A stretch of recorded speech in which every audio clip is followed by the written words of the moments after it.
Welcome to Still Growing in Grace, a weekly program dedicated to inspiring joy, giving hope, and delighting in grace. This program is brought to you by Hope Fellowship, your community church located on the second floor of the St. Jacobs Outlet Mall. I'm Pastor Mike Zenker, and for the next half hour, I'll be sharing with you a message of hope that will help you expand your understanding of God's love and amazing grace. So many are tired of trying harder to live the Christian life. I've got great news for you. You can stop trying. God already deeply loves you, totally accepts you, and really likes you. Enjoy today's program as we dig deeper into what it means to be still growing in grace. Hello and welcome to Still Growing in Grace. I'm so glad you tuned in again. I'm so thrilled to hear that some of you have called and emailed and said that you're listening and enjoying the show, both locally here in Kitchener-Waterloo on the local radio station. Thank you for that. And also online. It's nice to hear from folks from different countries that are actually listening. We have many folks in the States and across the country of Canada. We have people in Mexico listening, in Europe, Norway. Oh my goodness, it's crazy. Who would have thought a little tiny little place like this here in Ontario, Hope Fellowship, and Still Growing in Grace kind of radio show can have an impact around the world. But anyway, we are on and keeping going here on a great topic. We're going through a series now called Healing Life's Hurts Through Understanding Forgiveness. The last number of weeks, we've talked about several details of what forgiveness is. First, we started talking about understanding what the word means, the defining of it. And it actually took 2 programs to talk through that because it means much more than just a static dictionary definition. Then we talked about the source of forgiveness, a much closer, more intimate look at who Jesus really is and why it matters to see him that in depth. Then we talked about a case, and I think that took 2 or 3 weeks. We talked through some facts that you and I are completely forgiven already. And if you can't see it in the scriptures, it means you haven't looked.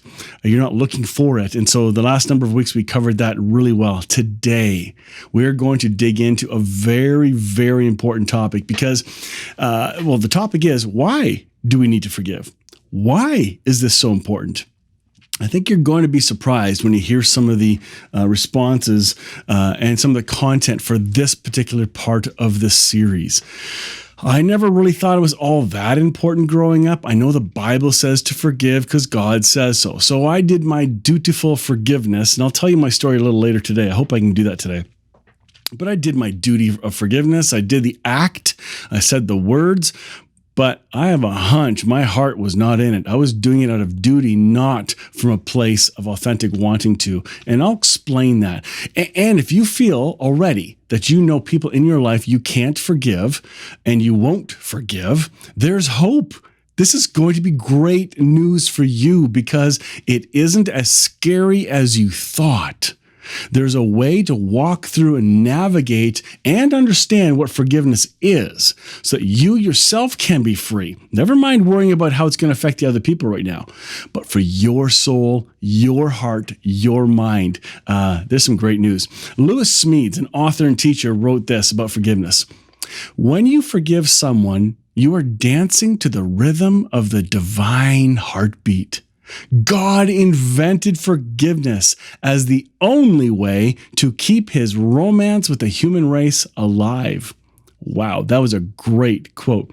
Maybe I'll post it on our Facebook page for you all to see. We do teach this program on YouTube. It's the videos are uploaded there. It's also on a podcast, so you can actually go and rewatch and remember and hear again what you thought you heard and have it confirmed. So when I'm talking about forgiveness, what kind of forgiveness could I be referring to? I promise you that it's not just a flippant, casual forgiveness. Oh, am I talking about the gut-wrenching, deep stuff? Well, yeah, we are. Again, forgiveness is a big issue and it works in our lives. And even for those, what I would call flippant or really light forgiveness issues, even those, if left unchecked, can begin to build into a much bigger bitterness that will become a contamination in you. Someone we love, let's say this happens, someone we love and that we've committed our lives to says, I don't love you anymore. I want a divorce. Is this the kind of forgiveness we're talking about? This is the kind of depth I'm going to be getting into. This is how serious this is. Or what about a drunk driver who hits your car and you can't ever walk again, or kills your child, or causes an irreversible injury? This is a big topic, and it cannot be treated as a flippant God says forgive, you must forgive. This series is going to give you hope to be able to, and steps to be able to walk through this in grace, find personal hope, personal healing in this process. And again, I'm not coming at this from not knowing or not having experienced some deep pain. I've got my own to share, and I'll share that with you shortly. What if the home you lived in had a parent who was unpleasable and you could never measure up to? Yeah. There's a lot of people who have issues with mom and dad, either a mom or a dad. It's not just a dad, and it's definitely a mom too. My story is part of that. You'll hear about that shortly. What if someone kidnapped and murdered someone you love very deeply? Where does forgiveness come into play here? Is there a way to forgive and walk in freedom? Yes, there is. It does not mean the person gets off scot-free. It does not mean you're required to be in connection with them again and experience reconciliation. That is not what forgiveness means. Reconciliation and forgiveness are two separate things. But I bet you reconciliation can't happen without forgiveness happening first. But again, we're covering that. This is going to be a critically important series. What about the person who takes the trust you've given them and betrays that trust horrifically? What if you're in a ministry, let's say, or in a job, and you've put so much trust in somebody, and suddenly they blindside you with an accusation or a rant, and suddenly the relationships are severed, and you're sitting there in a tornado of what just happened? Is there a way to forgive? Yes, there is. What if someone lies about you and tries to destroy your reputation? There is room for that. There is hope for that. What about when you were a little boy or girl and had someone sexually molest you? Is there hope for that? As one who's experienced it, I say yes, there is. There is much hope. Have you said, or do you say today that you can't or won't forgive? Have those words come off your lips or have penetrated your thought process? Well, the I that says I can't forgive, can't. Yes, you heard that right. So if you say I can't forgive, that individual that you're calling I, that one cannot forgive. And that's not a voice to be trusted. What if the other voice, your real voice, and is the I that can forgive? What about my true identity, my union with Christ? I believe that is where we begin to find hope. And again, if you've been listening to this program for any length of time, you are going to hear all the time the importance of union, oneness. We're co-joined with Christ, co-crucified, co-raised. We are one. We're not individual separate beings. We are united with Christ. And it is that union voice that speaks and says, I can. So if your lips are saying, I cannot forgive, or I refuse, there's no way I will ever refuse, or I will ever forgive that person, that's not the real you speaking. That is the pain speaking. So there is hope. I promise you. I grew up, and all of us do, we grew up with certain life messages that impact our lives, messages that speak to our identity, messages that speak to even our residential identity. When I refer to the term residential identity, I'm stealing a slogan from Ralph Harris, who wrote a number of books. God's Astounding Opinion of You is one of them. And in there, he's talking about the airplane co-seat. Somebody sits down in an airplane or in a bus or on a train or in a taxi. So what do? And you tell them what you do, your activities, how you function in life, how you've based a relational world-lensed identity. And that's called a residential identity. It isn't the real you. The real you is your union with Christ. But we've had many people speak to us growing up. I'll give you some examples. I grew up in a home where it was very harsh. I had a mother who screamed at us. She was violent towards us. I can say all this today because both my mother and father have passed away. In fact, my father passed away 2 years ago, and my mother 4 years before that. And so I can, with more boldness, communicate what's happened and not be disrespectful. These are facts that have happened. And if you continue listening to this series, you're going to hear how my journey of forgiveness has played out. I will be honest and transparent the whole way through. But I had a harsh upbringing. My mother would hit us like crazy. I would be the one that probably gets hit the most. So that's just one part. I'll come back to my parents in just a few minutes. I grew up in a German Baptist church right here in Kitchener-Waterloo. I learned a lot of great things. It was part of my formation years of discovering the Bible, who God is, some of the really, really basics of scripture memorization, all that stuff. And most of us listening have grown up in that, especially if you're in this area. If you're watching this from other parts of the world, not everybody is churched like I am. But I grew up in a church where the life messages given to me by certain people were harsh and good. I had one particular man in a youth group who was always nasty to me. He always said, I will never amount to anything. I screw up everything. I can't do anything right. I'm uncoordinated. You can't play any sport right. Why don't you set off? Why do you even try? Just harsh. Then I had another very, very kind man. If he ever hears this, his name's Eric Hoffman. He was a Sunday school teacher at this church.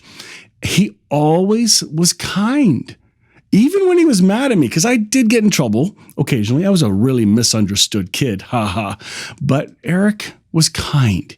He always spoke with gentleness that my soul could hear. Even though my ears could hear a tone and a voice, there was something honest about how he spoke. Not necessarily what, how he spoke that made me listen and want to please him. There were pastors there that spoke kindness to me. Lauren Hamp was the first English-speaking pastor at that church. He walked in with joy, with thrill. If you're seeing this video, he had his hand out like this, and he just talked about Jesus with the greatest joy. In the first sermon he taught at the church, I remember even the first hymn. The very first hymn of all things was in this hymnal, and it was hymn number 111. The song was called "In My Heart There Rings a Melody." And all you regular church folks that know your hymns, that's not a popular one, but some of you will know it. And it impacted me. In fact, it was he who spoke to my heart that day, which I believe has caused a domino effect in my whole life to be where I am. At the end of the service, he came to me, knelt down and said, "Hi, fella," and kind of stroked my hair. "How you doing, buddy? What do you want to be when you grow up?" And I looked at him with the most serious passion in my heart. I said, "I want to be a pastor just like you," because he was inspiring. He caused us to dream. He was full of joy. And I hadn't seen it like that. I didn't see the passion of Christ come out of anybody as a leader before then like that. Maybe it was just timing and my lens wasn't quite ready to receive it until that moment. But he played a major role in my life, and I want to thank him today for his influence. When I come back, I'm going to share some more life messages I've received. Some of you will recognize the same messages in your life, but we're going to walk through the whole healing journey and how this works.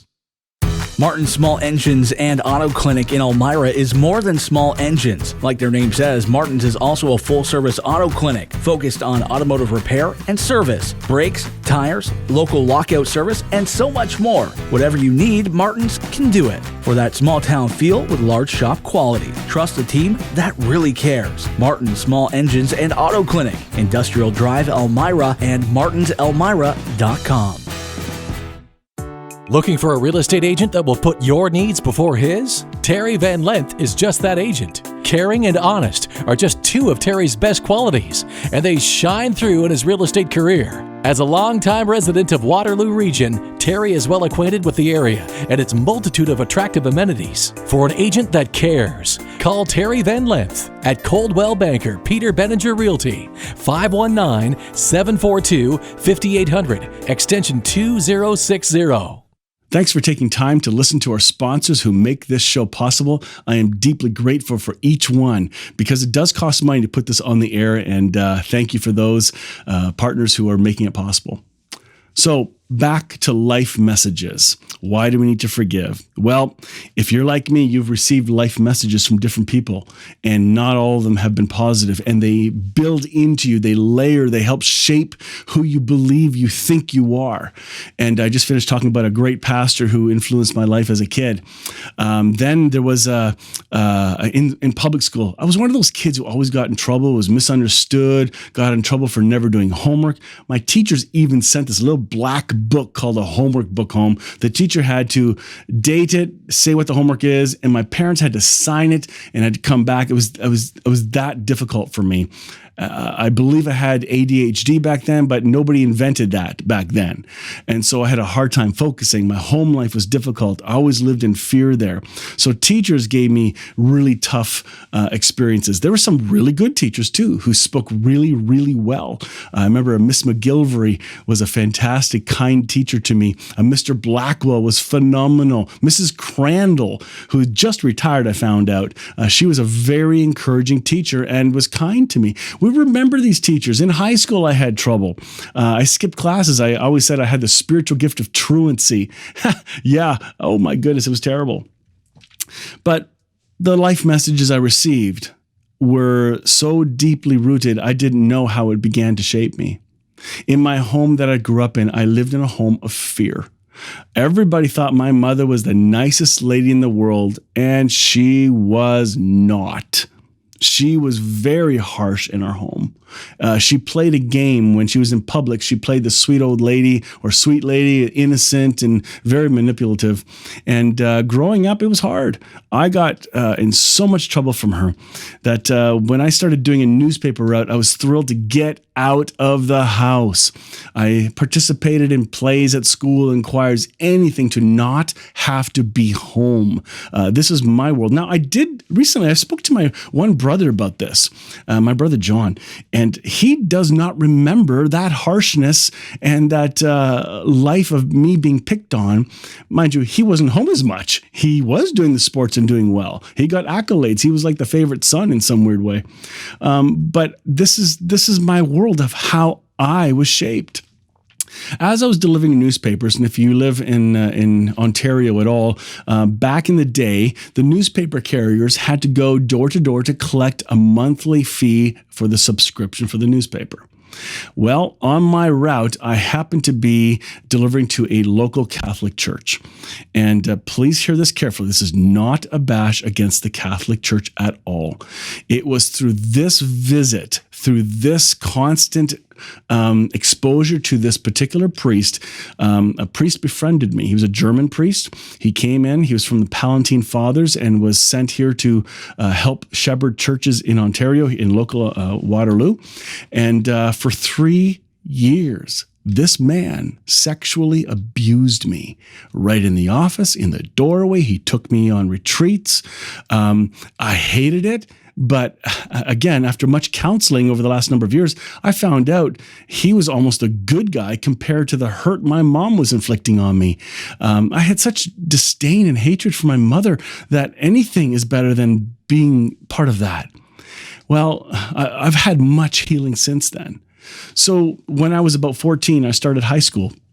And right across the street, Blueville Collegiate, there was that was where the church was.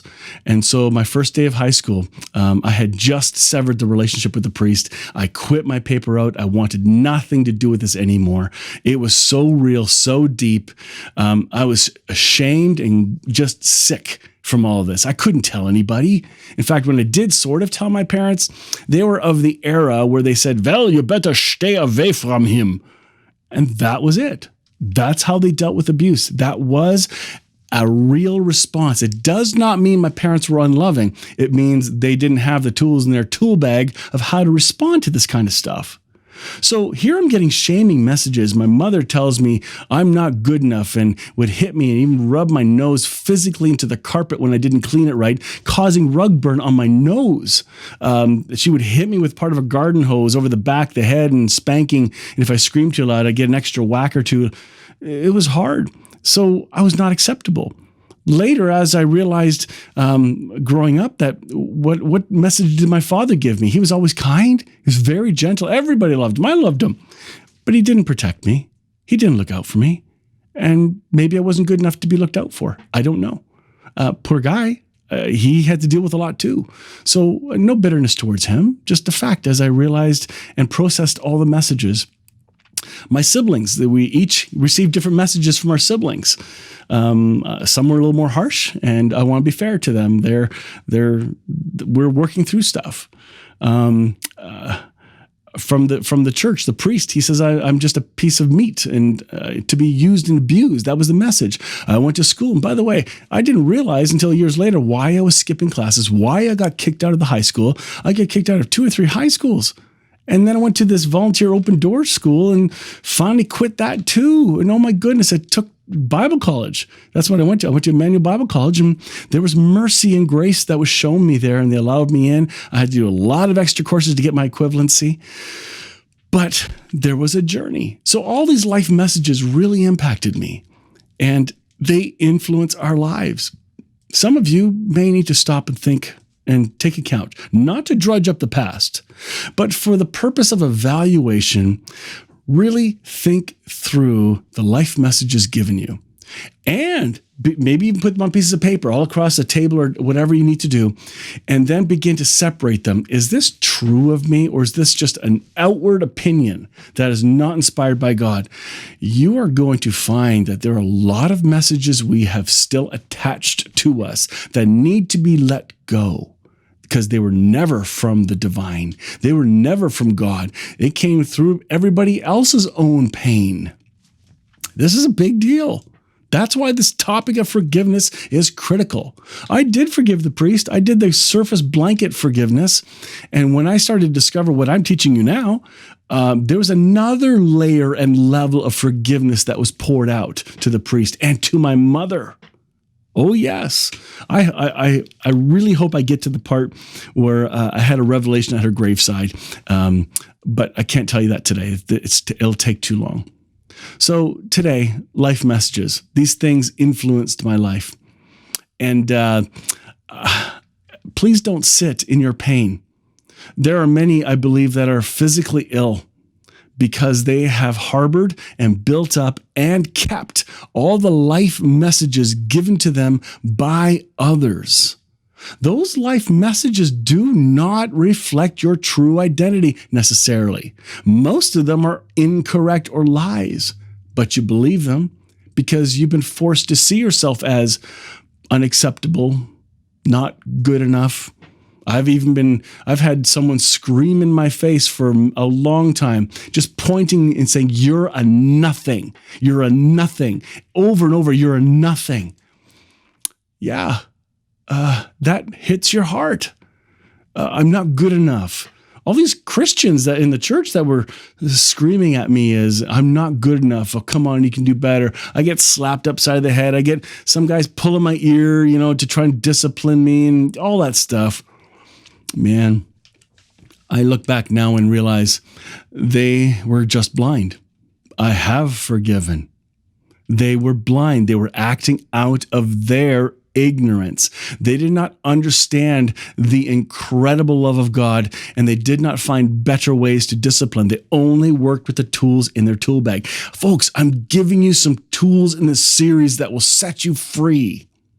I'm giving you some tools and options that will not only set you free, but the people around you are going to be set free. I'm going to give you tools that are going to cause love, agape, to begin pouring out of you. But I'm going to warn you, there may be some pain that's going to rise to the surface. There's going to be some sludge that has to get purified out of your emotions first. It's not pleasant, but it's necessary. There is hope. There is hope for you. There's hope for me. We can find hope. We can find healing. We can heal life's hurts through understanding forgiveness better. Don't let the life messages given to you be the final answer. Go to the source of the real life messages that have been given to you. Open your ears to hear. What does Jesus say about you? After all, he created you. Why not go to the manual? Why not go to the source of your creation and see how you were designed? You were not designed for pain like this. You were not designed for shame. A little later, you're going to hear at the end of this series, we're going to walk through guilt and shame. And the definition of guilt for today's purpose, because we're almost out of time. But guilt says, I have done something wrong. Have I done stuff wrong? Yes. But there's also shame. The shame message says, I am something wrong. Guilt says, I've done something wrong. Shame says, I am something wrong. And we can create shame even from false guilt messages. I'm going to clarify that in the series before it ends, I promise. It's way too important to not address this. But I'm trying to show you there's a lot of stuff still to come that cannot be taught. It needs to be caught as we walk through this journey. So I hope you'll share this series with others. I hope you'll come online and re-listen and walk through this healing journey with me. Join me next week as we come back to healing life's hurts through understanding forgiveness and take a look again at why we need to forgive. See you next week.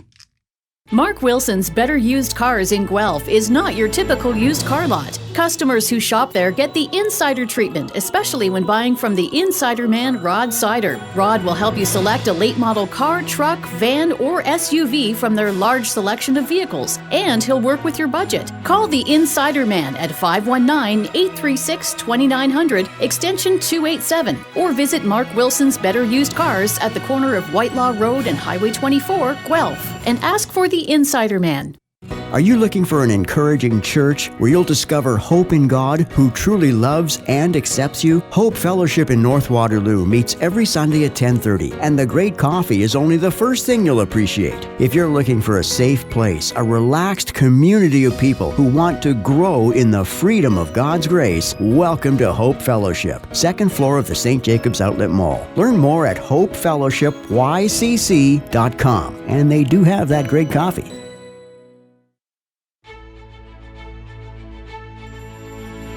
You've been listening to Still Growing in Grace. I'm Pastor Mike Zenker, and I'd like to invite you to join me next Tuesday morning at 11:30 when our teaching time will continue. Or join us at 10:30 every Sunday morning at Hope Fellowship, your community church located on the second floor of the St. Jacobs Outlet Mall. If this show has been an encouragement to you, won't you help us spread this good news? Make your donation today by visiting stillgrowingingrace.ca. You can also catch up on past programs, watch YouTube videos of our talks, and download our weekly podcasts. Sign up for our email list and send in your questions. After all, no one has arrived, and we are all still growing in grace.